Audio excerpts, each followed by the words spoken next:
Hello friends, welcome to Bhima academy. ఈ వీడియోలో మనము కొన్ని ఇంపార్టెంట్ కరెంట్ అఫైర్స్ చూద్దాం. ఇక్కడ చూస్తే పర్సన్స్ ఇన్ న్యూస్ ఎవరిని అపాయింట్ చేశారు, ఏ డిపార్ట్మెంట్లో కానీ లేకపోతే ఏదైనా మినిస్ట్రీస్లో కానీ యుఎన్ఓకి ఇట్లా డిఫరెంట్ సెక్టార్స్లో ఎవరైనా అపాయింట్ చేస్తే వాటిని పర్సన్స్ ఇన్ న్యూస్ కింద మనము ఒక కేటగిరీ చేసుకొని చదవాల్సి ఉంటుంది ఎవ్రీ మంత్ కానీ అట్లాగా. దీంట్లో అంటే జస్ట్ పర్సన్ గురించి అడగవచ్చు, ఆ పర్సన్ ఏ స్టేట్ సంబంధించిన వాళ్ళు, దేనికి అపాయింట్ అయ్యారు, ఎవరు అపాయింట్ చేశారు, అంతకంటే ముందున్న పర్సన్ ఎవరు, ఇలాంటివన్నీ అడుగుతుంటారు. సో భారత వైమానిక దళ కొత్త కమాండర్ని నియమించారు. సో ఈయన ఎక్కడ పనిచేస్తారంటే లడాక్ సెక్టార్, లడాక్లోను అండ్ నార్త్ ఇండియాలో కొన్ని ప్రాంతాల్లో ఈ వైమానిక రక్షణ అంటే ఎయిర్ ఫోర్స్లో పనిచేస్తారు. సో ఈ పదవి ఎవరు దేనికి అపాయింట్ అయ్యారంటే వైమానిక దళం యొక్క ఈ వెస్ట్రన్ సైడ్కి అని చెప్పవచ్చు. వెస్ట్రన్ ఎయిర్ కమాండ్కి కొత్తగా ఎవరు అపాయింట్ అయ్యారు, కమాండర్ ఇన్ చీఫ్గా ఎయిర్ మార్షల్ వివేక్ రామ్ చౌదరిని నియమించారు. సో మనకు పేరులో సగమైనా గుర్తుంచుకోవాలి. సో మనకు ఏదైనా ఆప్షన్స్ వస్తే కూడా అట్లీస్ట్ ఆప్షన్ చూస్తే ఓకే ఈ పర్సన్ దీనికి అపాయింట్ అయ్యారు అని గుర్తుంటుంది మనకు. సో వెస్ట్రన్ ఎయిర్ కమాండ్ చీఫ్గా ఎవరంటే వివేక్ రామ్ చౌదరిని. అండ్ వెస్ట్ అండ్ ఈస్ట్ అంటే అర్థమవుతుంది మనకు, వెస్ట్ కాబట్టి ఈస్ట్ కూడా ఉంటుందన్నమాట. మొత్తం కంట్రోల్ చేయడం కష్టమవుతుంది కాబట్టి ఇట్లా ఈ ఎయిర్ ఫోర్స్ని డివైడ్ చేసి దానికి ఒక చీఫ్గా నియమిస్తున్నారు. పేరు ఏ ప్రాంతానికి, ఎట్ సైడ్, ఈస్టా వెస్టా ఇలాంటివన్నీ గుర్తుంచుకోవాలి మనము. అండ్ ఈయన ఇప్పుడు ఇక్కడ ఎట్లా పనిచేస్తున్నారంటే ఆయన ఈస్టర్న్ ఎయిర్ కమాండ్లో ఆయన పనిచేస్తున్నారు. ఎట్లాగా అంటే సీనియర్ ఎయిర్ స్టాఫ్ ఆఫీసర్గా పనిచేస్తున్నారు. ఎవరు? వివేక్ రామ్ చౌదరి. అండ్ ఎప్పుడు ఈయన చేపట్టబోతున్నారు పదవి అంటే ఆగస్ట్ 1 నుండి ఈయన చేపట్టబోతున్నారు వివేక్ రామ్ చౌదరి. అంతకు ముందున్న person B Suresh, air marshal B Suresh ప్లేస్లో ఈయన రాబోతున్నారు. అంటే ఆగస్ట్ 1 అనేది మనం ఇప్పుడే చూసుకోవాలి. అంటే మనం ఆగస్ట్ 1 మళ్ళీ మనకు న్యూస్ వస్తుంది, అప్పుడే మనం కనెక్ట్ చేసుకోవాలి. ఓకే వస్తారు అని చెప్పారు, ఈయన వచ్చాడు అన్నట్టుగా. అంటే తను ఏ టాపిక్ ఆ టాపిక్ సపరేట్ అనుకోకూడదు, ఇంటర్లింక్ చేసుకుంటే అదే టాపిక్ మనం మళ్ళీ వచ్చినప్పుడు గుర్తుపెట్టుకోవాలి. ఓకే అప్పుడు అయినారు, ఇప్పుడు మళ్ళీ వచ్చింది అన్నట్టుగా. అండ్ ఇంకో న్యూస్ ఏమంటే ఇక్కడ సెకండ్ టాపిక్ ఇది శ్రీలంక సెంట్రల్ బ్యాంక్ అండ్ మన ఇండియాలో ఆర్బీఐ బ్యాంక్ ఒక అగ్రిమెంట్ అనమాట. ఇది ఏమంటే కరెన్సీ స్వాప్ ఫెసిలిటీ అంటారు. దీని ద్వారా మనకి ఏంటి బెనిఫిట్ అంటే మన శ్రీలంకకు ఇప్పుడు కోవిడ్ వల్ల ఎక్కువ ప్రమాదం ఉండడం వల్ల, ఎక్కువగా వాళ్ళు ఫైనాన్షియల్గా ఇబ్బందులు ఎదుర్కోవడం వల్ల వాళ్ళు సపోర్ట్ చేయడం కొరకు ఈ అగ్రిమెంట్ డీల్ అనేది కుదిరింది ఇండియా అండ్ శ్రీలంక మధ్యలో, అంటే వాళ్ళ సెంట్రల్ బ్యాంక్ మన సెంట్రల్ బ్యాంక్ మధ్యలో.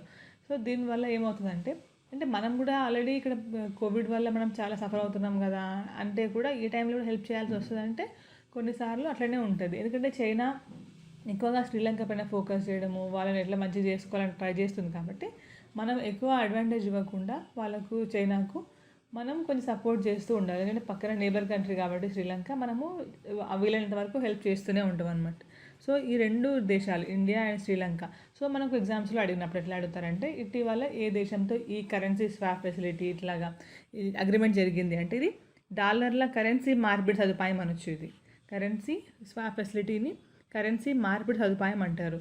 ఈ అగ్రిమెంట్ ఏ దేశంతో జరిగింది అని అడగవచ్చు. అండ్ ఎన్ని కోట్ల డీల్ జరిగింది అని కూడా అడుగుతుంటారు. ఏ బ్యాంక్స్ మధ్యలో జరిగింది అని అంటుంటారు, ఎప్పుడు జరిగింది, ఇలాంటివన్నీ ఇంపార్టెంట్ మనకు. ఎందుకు అవసరం ఇది అని కూడా అడగవచ్చు.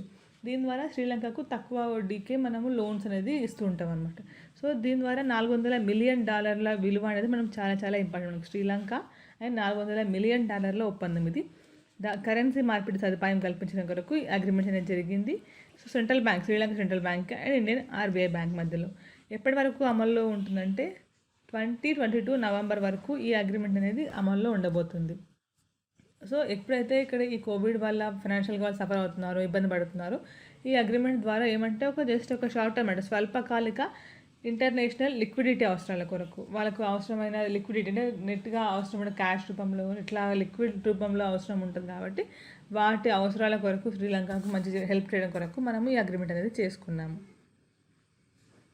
అండ్ ఇంకొక నెక్స్ట్ పాయింట్ ఇక్కడ ఈ ఎగ్జామ్స్లో మనకు కొన్ని ఎన్విరాన్మెంట్ సంబంధించినవన్నీ చాలా ఇంపార్టెంట్ ఉంటాయి. ఎందుకంటే తక్కువ టాపిక్స్ ఉంటాయి కాబట్టి దాంట్లో కరెంట్ అఫైర్స్ సంబంధించిన టాపిక్స్ ఏమైనా ఎన్విరాన్మెంట్ గురించి వస్తే మనం ఖచ్చితంగా గుర్తుపెట్టుకోవాలి. ఇక్కడ ఏంటంటే ఒక టిపికల్గా అంటే మనం అంబులెన్స్ అంటే మన మనుషుల కోసమే వస్తుంటుంది.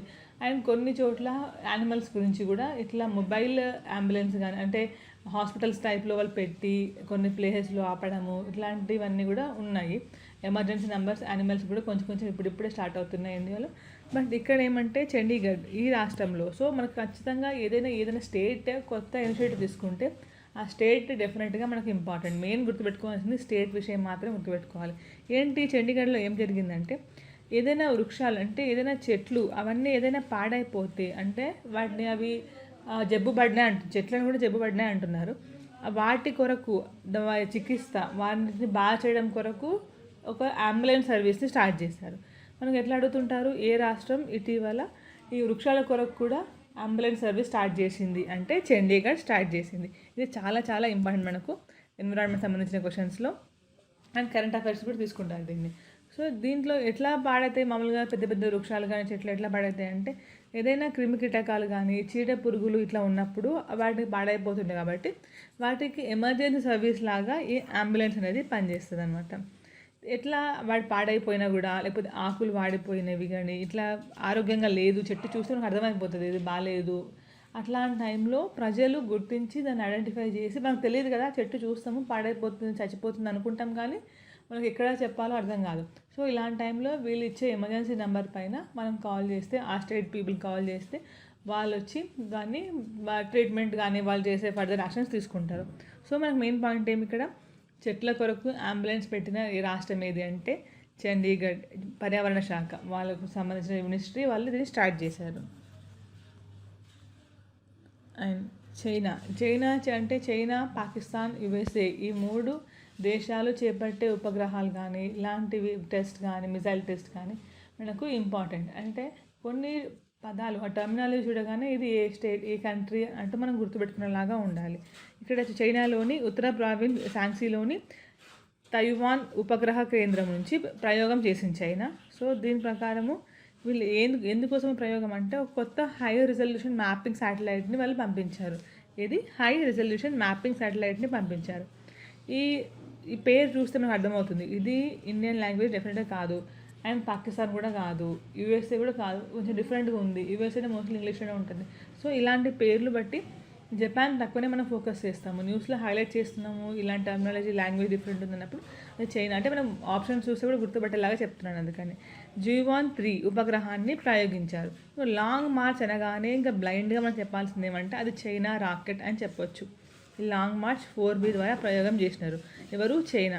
ఈ శాటిలైట్ ఈ రాకెట్ పేరు చూసినా మనము గుర్తుపెట్టుకోవాలి, చైనా అనుకోవాలి. అండ్ ఇక్కడ శాటిలైట్ పేరు చూసినా కూడా మనము అంటే ఏదో అన్నీ గుర్తుపెట్టేసుకుంటాము పేర్లు అనేది మనకు పాసిబుల్ అవ్వదు ఎవరికైనా.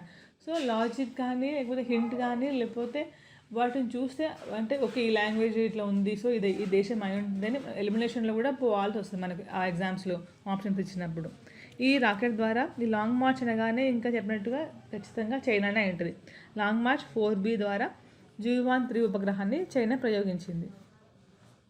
ఈ లాంగ్ మార్చ్ రాకెట్ సిరీస్లో ఇది ఏంటంటే 341 ప్రయోగం అంటే ఎక్కువ ప్రయోగాలు ఈ లాంగ్ మార్చ్ ద్వారా చేస్తున్నారు.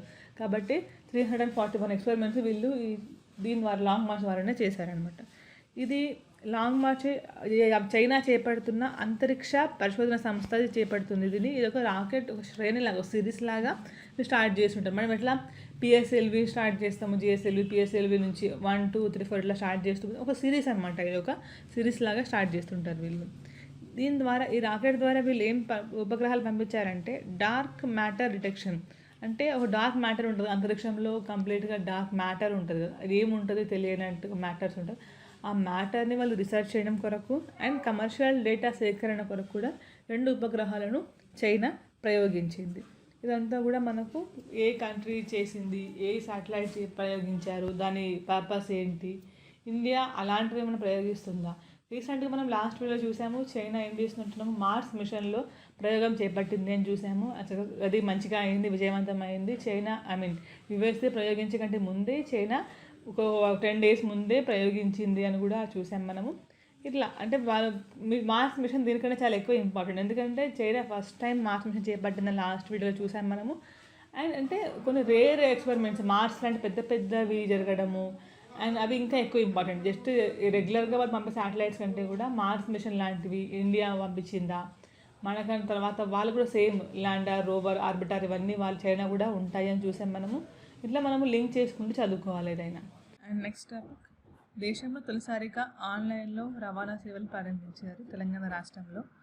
సో మనకు ఎప్పుడైనా దేశంలోనే ఏదైనా స్టేట్ ఇందాక చూసినట్టు మనము ఓన్లీ చెట్ల కోసము అంబులెన్స్ ఇలాంటి సర్వీసెస్ చూసాం కదా, అట్లా ఏదైనా స్టేట్ స్పెసిఫిక్గా ఏదైనా మంచిగా ఒక ఇన్నోవేటివ్ కానీ రేర్గా కాన్సెప్ట్ కానీ ఏదైనా ఇంట్రడ్యూస్ చేస్తే, ఇప్పుడు కోవిడ్ వల్ల కూడా అన్నీ ఆన్లైన్లోనే సర్వీసెస్, గవర్నమెంట్ సర్వీసెస్ అన్ని ప్రొవైడ్ చేయాలనుకుంటున్నారు.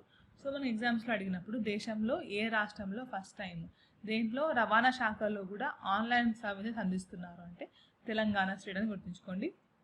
దీంట్లో ఏం చేస్తారు, ఈ లర్నింగ్ లైసెన్స్ కానీ డ్రైవింగ్ లైసెన్స్, బ్యాడ్జ్, నార్మల్గా ఉండే సాధారణ డాక్యుమెంట్స్ కానీ ఇవన్నీ కూడా వీటి స్థానంలో ఈ స్మార్ట్ కార్డ్స్ అనేవి అందిస్తున్నారు. సో 5 రకాల సేవలను ఈ సివిల్ సర్వీస్ మొత్తం కూడా ఆన్లైన్లో ఇవ్వడం కొరకు తెలంగాణ గవర్నమెంట్ ఇనిషియేటివ్ తీసుకున్నారు. దీనికి సంబంధించిన పోర్టల్ కూడా తెలంగాణ రవాణా శాఖ మంత్రి పువ్వాడ అజయ్ కుమార్ స్టార్ట్ చేశారు. సో మనకు మెయిన్గా ఏమంటే ఈ రవాణా శాఖల్లో కూడా ఆన్లైన్ సర్వీసెస్ అందించాలని చెప్పి ఇలాంటి పోర్టల్ ఒకటి రిలీజ్ చేశారు. మంత్రి ఎవరు అని అడగకపోవచ్చు, బట్ జస్ట్ నాకు ఐడియా ఉండాలి కనీసం పేరు. పువ్వాడ అజయ్ కుమార్ దేశంలోనే తొలిసారిగా ఆన్లైన్ సర్వీసెస్ అనేది స్టార్ట్ చేశారు. నెక్స్ట్ వీడియోలో మీద కరెంట్ అఫైర్స్ చూద్దాం. Thank you.